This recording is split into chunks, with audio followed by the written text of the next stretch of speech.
Lengo la kuja Russia ni kuja kuhakikishia kwamba Tanzania bado tunawahitaji, bado tuna mengi ya kufanya sisi na wao kwa maendeleo yao, lakini kwa maendeleo yetu, kuhakikishia kwamba Tanzania tumefungua milango.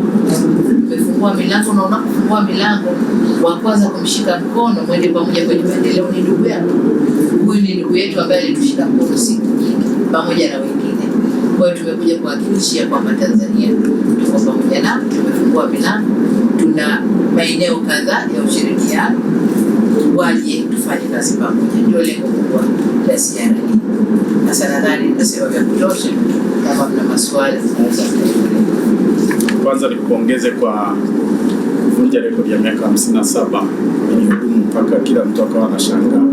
Lakini ujio wako huu unatuma ujumbe duniani wa kuendeleza sera ya kutofungamana na upande wowote.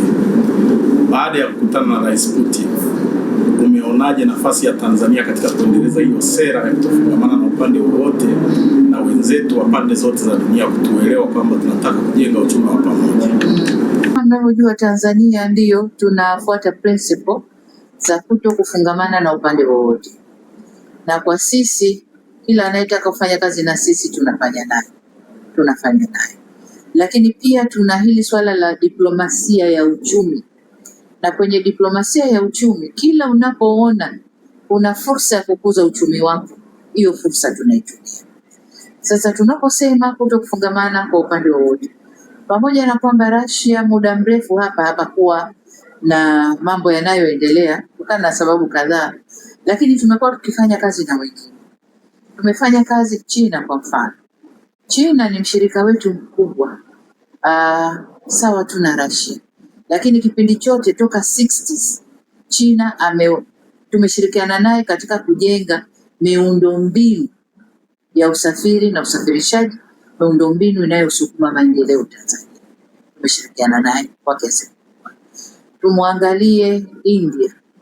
India ni mshirika wetu mkubwa wa biashara, lakini pia tunapata fedha za uwekezaji kutoka India. Tukizungumzia Japani kwa mfano, Japani tumekuwa tukifanya naye toka miaka yote huko nyuma, tumeendelea naye na tumeingia naye kwenye sekta za elimu, kwenye sekta za uendezaji wa miji, sekta mbalimbali tumefanya na Japani. Tumchukue Europe. Europe ni mshirika wetu kwenye biashara. Europe anachukua sana mazao ya Tanzania, tuko naye kwenye biashara na sisi tunaagiza vitu vingi kutoka kwao. Lakini pia Europe ni source yetu ya kupata pesa za uwekezaji. Tunafanya na Europe. Twende wapi? Marekani. Marekani pia ni mshirika wetu mkubwa sana. Wote mnajua kwamba nchi inayoongoza kwa kuleta watalii Tanzania ni Marekani. Marekani inaongoza. Lakini pia tunafanya nao kwenye miradi tofauti. Kuna kampuni zipatazo 420 na karibu 500 za Kimarekani zipo Tanzania kwenye sekta zote, madini, utalii, kwenye sekta zote wapo tunafanya nao. Lakini Marekani pia ni tuseme nini, ni mshirika mkubwa kwenye uwekezaji wa Tanzania. Tunazungumzia LNG. Tunapozungumzia LNG ni Europe na Marekani wapo ndani. Tukizungumzia graphite kule Lindi na kwengineko ni Marekani. Tukizungumzia Kabanga inayopigwa kelele sasa hivi, tunamaliza mazungumzo ni Marekani. Tuchukue mradi gani mwingine? Tuna miradi mikubwa ambayo Marekani tunafanya nayo. Ndio maana nikasema ni sosi yetu nzuri ya fedha za uwekezaji Marekani. Tunapokuja Russia na wenyewe kwa kipindi kirefu hapakuwa na activities kwa sababu kadhaa. Kwanza kwa kwamba mabadiliko ya siasa za dunia, lakini pili vikwazo wanavyowekewa Russia, lakini na sisi kwa upande wetu miaka ya 80, 70, mwisho 80 tuliingia kwenye adjustment program, structural adjustment programs ambazo zisimamiwa na World Bank, na kwa wakati ule hatukuweza kufanya na watu wengine wowote isipokuwa wao. Kwa hiyo mpaka tumemaliza ile phase na tunaendelea nao mpaka leo.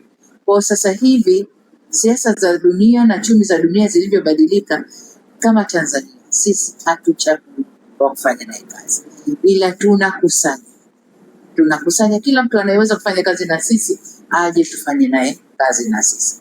Kwa tunaposema hatufungamani na upande wote, mtaangalia wale super power za block zote wapo, tunafanya nao kazi.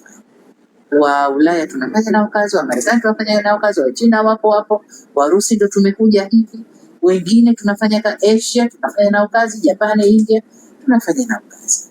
Singapore, nikirudi kesho kutwa kuna ziara, rais wa Singapore anakuja Tanzania. Hiyo ndio maana ya kwamba hatufungamani na upande wowote, hatuchagui, tunakusanya. Baada ya kutembelea Russia, ni fursa zipi ambazo umeziona kwa ajili ya vijana wa Tanzania? Kwa ajili ya vijana wa Tanzania, kama unavyojua population yetu ni 60% vijana, si? Kwa hiyo mambo yote tunayozungumza hapa kwa ajili ya vijana wa Tanzania. Tuna fursa kwenye kilimo. Kama mmesikia pale kwamba kwenye kilimo kuna fursa nyingi. Tayari wameingia kwenye kilimo chenyewe. Uzalishaji wa ndizi. Ndizi zina soko kubwa sana. Warusi tumewapa kama hekta 6,000 kule Morogoro, na wanaangalia nyingine ili wapande ndizi. Vijana wetu watapata ajira na kutakuwa na biashara kubwa kwenye eneo. Lakini fursa nyingine ni uwekezaji kwenye viwanda, kwenye kuongeza thamani ya mazao ya kilimo, lakini viwanda vitakavyozalisha dawa, vitakavyozalisha chanjo kwa ajili ya watu na wanyama, ajira kwa watoto. Tuchukue fursa nyingine kwa Urusi, Mkuju project hii ya uranium. Ile project itaajiri vijana 20,000 katika fani mbalimbali. Kwa vijana wa Tanzania wako huko ndani. Elimu, vijana wa Tanzania wanasoma hapa, tunapata scholarship 150 kwa mwaka, lakini tumeomba katika mazungumzo yetu na Rais Putin ametukubalia, atatuongeza nafasi nyingine zaidi. Watakao kuja soma hapa ni vijana wa Tanzania, na kati yao kuna ambao wanasomeshwa na serikali ya Urusi, wengine ambao wako kwenye masomo ya nuclear science wanalipiwa na hawa Mantra au Rosatom, wanawalipia na serikali inajazi, lakini wengine wanakuja kwa Samia scholarship. Kwa hiyo tutapata nafasi zaidi za vijana wetu ya kufunza fani mbalimbali hapa ndani. Upande wa biashara ni vijana wafanya biashara. Tumesema tuna fedha kwa ajili ya biashara za vijana. ATC inaanza safari kuja Russia. Hii ndege itajaa kuja, itajaa kurudi. Itakuja na watalii, itarudi na watalii. Itakuja na wafanya biashara, itarudi na wafanya biashara. Ni vijana wa Tanzania watakaofanya hiyo biashara. Hapa mazungumzo yaliyofanyika hapa baina ya business community ya Tanzania na Russia, mambo mengi watakubaliana hapo katikati. Ni vijana wa Tanzania watakaofanya biashara hizo, lakini pia watakaopata ajira katika biashara zitakazoanzishwa. Kwa hiyo faida kwa vijana wa Tanzania ni kubwa sana, lakini kuwajengea tu jina. Kijana wa Tanzania anafanya kazi kwenye project ya Urusi, kijana wa Tanzania anafanya kazi project ya Marekani, kwa vijana wa Tanzania watakuwa wenyeji dunia nzima, kwa sababu hatuchagui wa kufanya nao. Kwa vijana wa Tanzania wana fursa kubwa sana. Asante sana mheshimiwa. Swali langu ni namna ambavyo ziara hii ambayo ni ya historia upande wa serikali, kama kuna mikakati ambayo itaweza kupima matokeo chanya ya ziara hii, kwa maana sasa ya kila sekta iwajibike kwa nafasi yake ili tuweze kama nchi kujipima. Kuna mikakati hiyo? Kama ninavyoelewa, tunaanza utekelezaji wa dira 2050 na katika dira tumeibua mambo matatu kule. Tumeibua mikakati ya mipango ya utekelezaji, lakini pia mikakati ya utekelezaji na vipimo tutakavyojipima navyo katika utekelezaji. Kwa hiyo ni vipimo vile vile tulivyoviweka kwenye dira ndivyo tutakavyovitumia katika utekelezaji wa miradi hii, kwa sababu miradi hii yote na yenyewe tunaibua kutokana na vipaumbele tulivyoweka kwenye dira yetu. Kwa hiyo tutakuwa na mfumo mzuri tu wa kujipima, tumefikia wapi, tunakwenda wapi, wapi tuko nyuma.